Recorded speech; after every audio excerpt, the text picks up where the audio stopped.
I hear people complaining about how the U.S. treats their service members and veterans all the time, and I'm here to set the record straight about how the U.S. ranks amongst other countries and why our military benefits are awesome.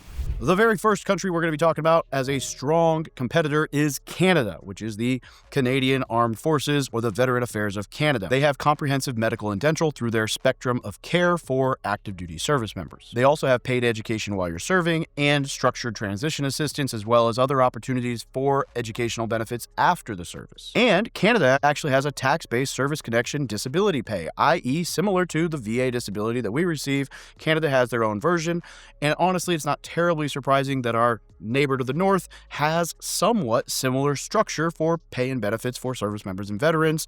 So, good job, Canada. You're taking care of your people. Number 2 on this list is Australia, the Australian Defence Force, which I've actually gotten to serve with a little bit. In fact, floating around somewhere in my military memorabilia is a coin, actually, a challenge coin from the Sergeant Major of the 2nd Royal Australian Regiment, which I got to work with in 2018 at RIMPAC, which is Rim of the Pacific, which is a big operation in Hawaii that's held every other year. So Australia has paid allowances that offers specialty allowances based on what you do in the military, similar to the U.S., where you can get dive and jump and different benefits such as that while deployed or depending on your job. They also help with transition. They have the Defense Force Transition Program, which helps you with coaches and seminars and mentors and up to 24 months of support, essentially, in transitioning out of the military back into civilian world, which is pretty cool, and arguably that might be a little bit better than the way we do our transition readiness seminars. They have an extensive federal and state programs for mental health, employability, and family benefits, which, while not quite as comprehensive as the U.S., is still better than most other countries.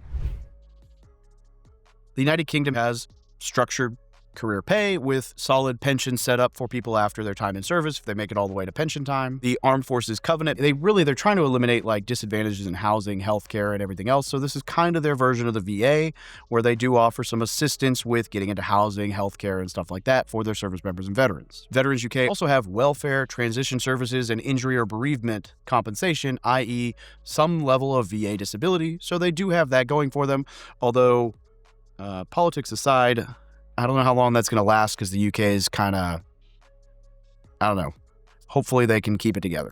Okay, now we're going to talk about the 3 weakest military and veteran benefit countries in the world before we show you how the U.S. lines up. So just so you're aware, when I hear people talking about how terrible the U.S. takes care of their veterans, from now on, I'm going to just laugh and refer to this. The first up is Eritrea, which is a country in East Africa, and I should preface that. Their military and veteran benefits suck. I don't know enough about the country to say the country sucks, but let me just read this overview of their military service. National military service is routinely abused. Forced labor, arbitrary detention, collective punishment of families with no effective limits on term length. So, officially, it is an 18-month mandatory conscription into the military that has kind of just basically become forced labor and servitude, where they don't necessarily let you out or have to let you out. They kind of just do 6-month extensions, and you just kind of freaking deal with it because the country just uses and abuses you however they see fit. And Merry Christmas sounds like a good time to me. The second one on the list, and this should just show you how bad the Eritrea treats their service members and veterans, is that they were the worst on the list. And number 2 is North Korea, which arguably no bueno when it comes to how they treat just citizens in general. But for the service members, their service terms are among the world's longest, up to 10 years mandatory service for men, multi-year terms for women, with harsh living conditions and minimal rights and benefits, i.e., what else would you expect from communist North Korea? I don't know what to tell you. And the third on this list is Myanmar, which as of 2024 has a new mandatory service. So men 18 to 35 and women 18 to 27 are conscripted for at least 2 years, longer for specialists, with penalties of up to 5 years imprisonment for evasion and widespread rights abuses, i.e. they don't really take care of you. None of these actually have benefits, and they don't really give a about you. They just kind of say, Merry Christmas, you're in. But can you imagine, like, this started in 2024. So in 2024, I was 34 years of age. I could have been conscripted for 2 years mandatory service as a 34-year-old if I had not served. Can you imagine? Just like, poop, your whole life's upside down. Merry Christmas. I don't know. I don't know if that's exactly how it went down, but it does not sound pretty to me. Not where I want to be. Okay, so where does the U.S. stack up? Arguably, the U.S. is number 1. You could say one or two, but they are to the top tier, right? Some of our biggest benefits, education. We are the gold standard for education with the post 9/11 and the GI Bill, covering tuition while you're in, covering tuition while you're out, giving you BAH, all the things. Also, homeownership, the VA loan, right? That's the only loan in the world that I know of where the government backs 25% as a guarantor so that the bank will lend you so that you can get 0% down on a loan. There might be other options out there, but I will tell you this. Bar none, the VA loan is the single best primary residence mortgage in the world, and I will fight that tooth and nail with anybody. There are always arguments that people could make, and the VA will win. And if the VA does not win in that debate, it's because the person arguing for the VA doesn't know enough about it to be dangerous, because the VA will win. It is an incredible loan product and something that can't be used outside the United States or U.S. territories, and we are just absolutely freaking blessed that this exists for us. And healthcare, we got TRICARE, and everybody's always complaining because TRICARE is not perfect. And then we got VA disability care, like I get VA care, right? I've never had a bad experience. I've had my PCL reconstructed. I've had my appendix removed. I've gotten a hearing aid. I've had a whole bunch of other stuff throughout my life. I had PRK, which is like LASIK, but a different version. All of that covered. I've done sleep studies. I got a CPAP. I've got testosterone, like all these different things covered by while serving or after in ways that I am happy with. I've got a surgery consult right now that they will take care of me on. And I just can't say enough good things. Are there bad examples out there? Could the VA do better? Yes. Could everybody always do better? Yes. Are people going to complain even when it is better? Yes. For what it's worth, the VA and TRICARE, they're pretty damn good. And if you read the rest of that list, they're better than the rest of the list. So being the best in the world is apparently not good enough. So, it is what it is. And then we've got housing. So while serving, you got base housing, which is arguably nicer than the rest of these countries, what they provide for service members and vets. And then you've also got BAH, both while in and GI Bill and all this other stuff. So just great options. And then the disability compensation side of the house. Boy, they really take care of their vets after service with tax-exempt compensation as well as medical services for any of those injuries that are service-connected. And yeah, the process to get those benefits is a little complex, but that is to safeguard the benefits being abused. And so the VA takes care of you. You do have to put in some legwork, but they take care of you. Real quick, I compiled a little bit of a list here, so I'm going to just read some of these off. This is where allies sometimes do beat the U.S. There are some room for improvement. So like universal family policies.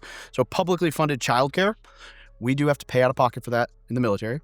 Parental leave, integrated community services. So these are a little bit broader, easier to access in Canada, the UK, and Australia, especially thanks to the nationwide welfare frameworks that wrap around military families, right? So there is some room for improvement there within like the family side. But bottom line for the U.S., right? Like on education, housing while serving, lifetime veteran benefits, the U.S. is best in class globally. On family policy, breadth and day-to-day wraparound services, Canada, UK, Australia, they often feel simpler and more universal because those supports are built into national systems, i.e. everybody's in the welfare and healthcare side. But that doesn't necessarily mean they're better so much as just broader and simpler understanding, which I guess could be argued is better, but that's not to say the U.S. lacks the care. It's just set up differently. But compared with the worst case countries, Eritrea, North Korea, and Myanmar, the U.S. system is not just more generous, it's anchored in law, portability, long-term entitlements, and extend well beyond service. And like long short is this. The U.S., you could argue it's the best, you could argue it's not the best, but you can't argue that it's not in the top 5. You can't argue that you probably can't argue that it's not in the top 2 or 3. I would say the U.S. is the absolute king of military benefits, veteran benefits, and taking care of service members and vets. Now, I will say this has not always been the case. And I know that argument's going to come up. People are going to say, what about Vietnam? What about World War II? What about Korea? What about...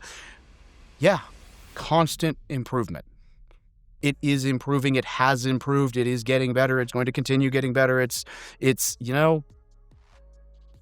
if you look back to World War I, World War II, there were a lot of things in the country that we did wrong.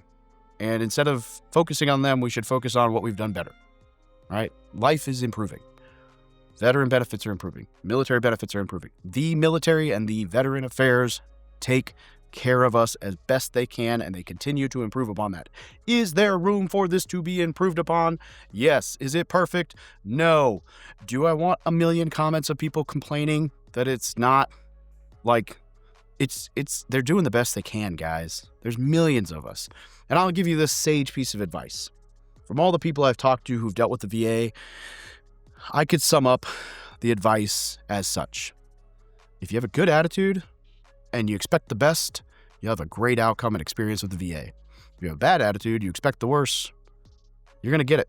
And this isn't just about the VA. That's life in general, but especially with the VA. So you got to do a little legwork. You got to set yourself up for success. Nobody's going to just spoon feed you. But VA and military benefits are here to make your life better. And from what I can see, they're doing a really damn good job. And it's getting better every year. So spend a little time being grateful. Don't just run around being a victim. It does not serve you, and it annoys the hell out of everyone else. And if you got something out of this video, share it, subscribe, comment. Tell me about a military benefit or a veteran benefit that some other country offers that I'm unaware of, because I'd love to learn that. And have a great day. Love you guys.